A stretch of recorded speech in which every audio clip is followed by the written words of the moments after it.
Now that your file is saved, I'm going to show you how to bring a photo from the internet, trace it, and do kind of the same thing that we did with the star. So go to the internet. I'll use Google Chrome and open up a new tab if you might already have it open. Whenever you're looking for a photo for this type of work, the best thing you can do is to put the words decal or clip art behind whatever thing you want to search. So I want to search rocket and decal.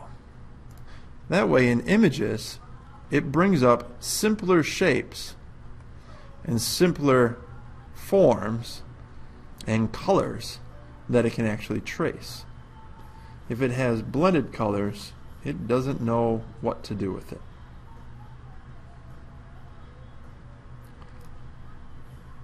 I like this rocket. It's fairly simple, but it has a couple of different shapes to it. I'm going to right click and save image as. Again, make sure you know where you save it. Right now I'm saving it in my downloads. It downloads typically as a weird file name. Rename that so that, again, you know what that file is so you can search it easily. Click Save. I already saved it once, so I'm just going to replace it. Now I can go back to Torchmate. Within Torchmate, I need to import this photo, and then I need to trace it. Click on File, click on Import. Find your file and click Import.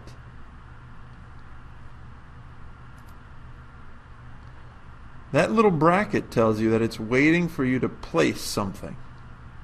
So I'm going to place it just randomly over here. Turns out it's fairly large, so all you need to do is click and drag these boxes to resize it to its general size. You can resize it later after you trace it as well. That looks fairly good. Now I want to trace this. To do that, you double click on the photo. You can see up here that it changed to a totally different options. The biggest one that you are worried about during this tutorial is this option right here. It's called the vectorization. The lines in this program are called vectors, and right now it wants to then vectorize or trace that photo. Click on this icon, vectorization. And if you noticed, the image changed just a little bit. And the reason is because, well, it traced the image. So if you zoom in here with your middle mouse button, roll it in, you can see the lines. Well, now that we have it traced, we no longer need this photo, this image. Click Close. Make sure you have the photo selected. Click and drag it off to the side. And here you can see what it did actually trace. We do not need this photo anymore. Go ahead and delete that. Press delete when you have it selected. Now it's time to clean up this image. Like I said before, you need to have at least 1/8 of an inch in between any other cut in order to make sure it holds together. Well, this little swoosh here is way less. This distance here is again less, and if I just cut these multiple circles out, well, I'm just going to have a hole. So we need to simplify this a little bit. I want to keep a piece of this hole in here, so I'm going to have to create what's called a bridge, a piece of material connecting this circle with the rest of the steel out here.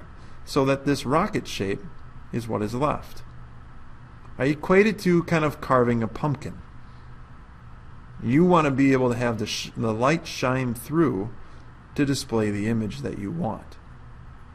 So I'm going to select these circles. Oh, now that I selected that, it came up as all one. So select that, go to Arrange, and Break Path. That way each line is now separate. Now you have the ability to select the circles. Again, click and drag a box around them, or hold Shift and select them individually. And delete these circles. Now we're going to make a bridge. Go to the Shape Tools and select Rectangle. Click and drag to draw the rectangle.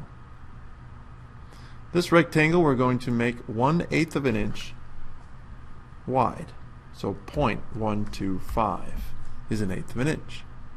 We don't really care about the length as long as it's longer than this distance is right here between our two shapes. And press Enter. Click off of the actual shape. And now we can come over to our shape, and there's two arrows.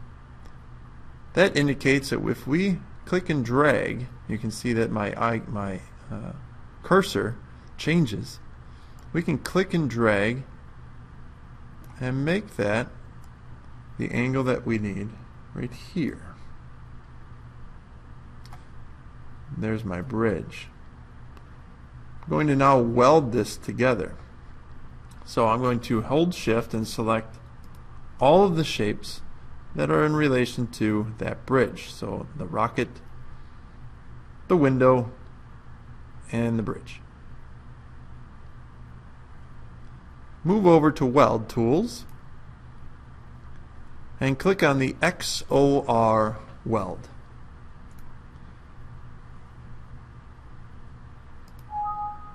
Now it may say that something may happen, and that's okay. Click OK. Click off of your object and then select this outside rectangle and delete it. Click Yes if any warnings come up. Now you can see that there's actually a pathway, a bridge, from our steel through to our window. So that way this is going to remain steel and this is going to be an opening. After you have the bridge in place, now you can edit this tail. To do that, select your line and then double click. This opens up again a new option. This is to edit your actual line.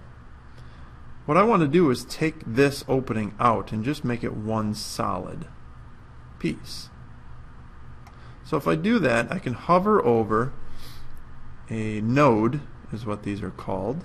Hover over a node and hold your right mouse button down. Some options open up. This lower center one with the two arrows is indicating opening up or breaking that path. And that's what I want to do. I want to cut it right there. Release your right mouse button and go to the other end. Click and hold your right mouse, release, and now you have it broken, or at least indicating where it should be. I now want to actually break that path, because right now if I select it, both still light up. Go to Arrange, Break Path. Now they're completely separate and I can delete it. I want to do the same thing to the other side. Click, double click, use your middle roller to zoom in, click and hold your right mouse button, break. Go to the other end. Click and hold your right mouse. Break.